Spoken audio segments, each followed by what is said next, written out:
আরে লাবু ভাই, গ্যাঞ্জাম কি আমরা সাইদা আনছি? আমগো কি গ্যাঞ্জাম করার বয়স আছে? গ্যাঞ্জাম আমগো উপরে আইসা পড়ছে, ফাইস্তা লগে লাগছে। আমরা কি বয়ে থাকতে পারি? আমরা কি যাবো না? সব পাগল সংসারী হয়ে গেলে গ্রামের ঐতিহ্য নষ্ট হইব। একটা পাগল একটা গ্রাম, মনে রাখতে হইব। হ্যালো গাইস, আসসালামু আলাইকুম। আশা করি সকলেই ভালো আছেন। তো আজকে আলোচনা করব ব্যাচেলার পয়েন্টের পাশা ভাইয়ের 5টি ডায়লগ নিয়ে, যেটি রাতারাতি ইউটিউব চ্যানেলে এবং টিকটকে যেটি ফরিওতে আছে এখনো বর্তমানে। তো চলুন শুরু করা যাক। আমার বাপ কি ছিল, আমার চাচা কি করে, সেইটা দিয়ে আমি না। নিজের পরিচয় বড় পরিচয়।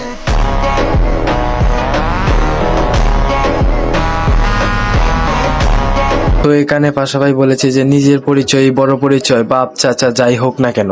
তো এদিকে ব্যাচেলার পয়েন্টের শিমুলের এই ডায়লগটি টিকটকে রাতারাতি ভাইরাল হয়। তো চলুন দেখা যাক শিমুলের এই ডায়লগটি। এলাকার সবচেয়ে বড় সমস্যা হচ্ছে যে মাদক।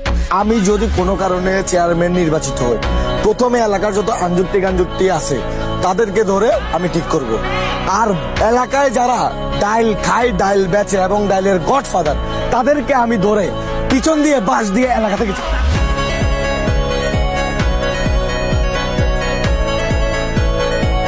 ব্যাচেলার পয়েন্টের শিমুলের এই ডায়লগটি টিকটক ও ইউটিউবের মাধ্যমে রাতারাতি ভাইরাল হয়। তো এখন দেখবেন ব্যাচেলার পয়েন্টের নিহাল ও জাকিরের রাতারাতি ভাইরাল ডায়লগ। চলুন দেখে আসা যাক। আরিফিন তো তোমার কাজিন, আমি আরিফিনের ফ্রেন্ড, মানে আমরা হচ্ছি ভাই, বুঝছো? এ ভাইয়া, হেতর লেগে এতটা কি বলতেছেন? আনতে শুধু আর পারমিশন দেন না, হেতর সিপাই লই যাই, দেখুন অটো অভিযোগ তুলে লইব।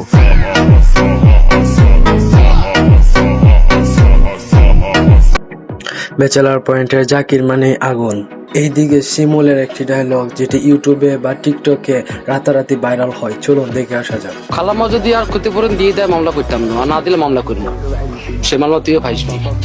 এরে জাকির, তুই আর চিনস না? আর এখন কোন তো নাই তোরা? হ্যাঁ, ঘুরা গাড়ালো আর দেখতো। এরে কিছু তোর ইচ্ছা করে তা করে কিনলে, তুই আর চিনস না? এত কষ্ট নাই কোন?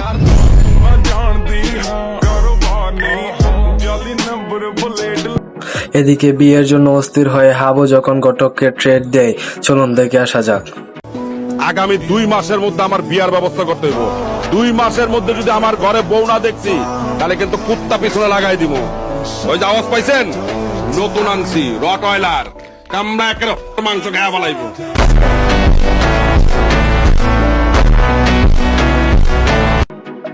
হাবুকে যদি বিয়ে না করিয়ে দেয় তাহলে কুত্তা রাতে কামড় খাওয়াবে ঘটককে। তো গাইস, এই পর্যন্ত ছিল আমাদের ভিডিওটি যদি ভালো লেগে থাকে তাহলে লাইক করে চ্যানেলটিকে সাবস্ক্রাইব করে আমাদের পাশে থাকতে ভুলবেন না।